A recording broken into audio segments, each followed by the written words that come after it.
Chapter 20 of Christian Liberty and Liberty of Conscience. Section 1.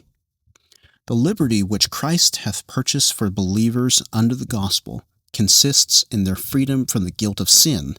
the condemning wrath of God, the curse of the moral law, and in their being delivered from this present evil world, bondage to Satan and dominion of sin,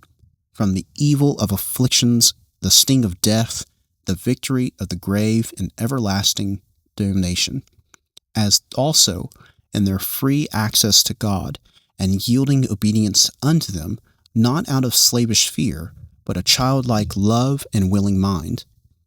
all which were common also to believers under the law.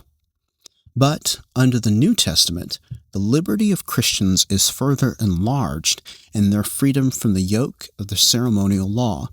to which the Jewish church was subjected, and in greater boldness of access to the throne of grace, and in fuller communications of the free Spirit of God than believers under the law did ordinarily partake of. Section 2. God alone is Lord of the conscience, and hath left it free from the doctrines and commandments of men, which are in anything contrary to his word, or beside it, if matters of faith or worship. So that to believe such doctrines or to obey such commands out of conscience is to betray true liberty of conscience, and the requiring of an implicit faith and an absolute blind obedience is to destroy liberty of conscience and reason also. Section 3. They who, upon pretense of Christian liberty, do practice any sin or cherish any lust, do thereby destroy the end of Christian liberty, which is, that being delivered out of the hands of our enemies, we might serve the Lord without fear, in holiness and righteousness before him all the days of our life. Section 4. And because the powers which God hath ordained, and the liberty which Christ hath purchased, are not intended by God to destroy, but mutually to uphold and preserve one another, they who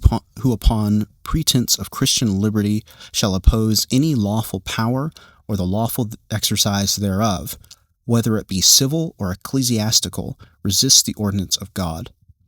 And for their publishing of such opinions or maintaining of such practices as are contrary to the light of nature, or to the known principles of Christianity, whether concerning faith, worship, or conversation, or to the power of godliness, or such erroneous opinions or practices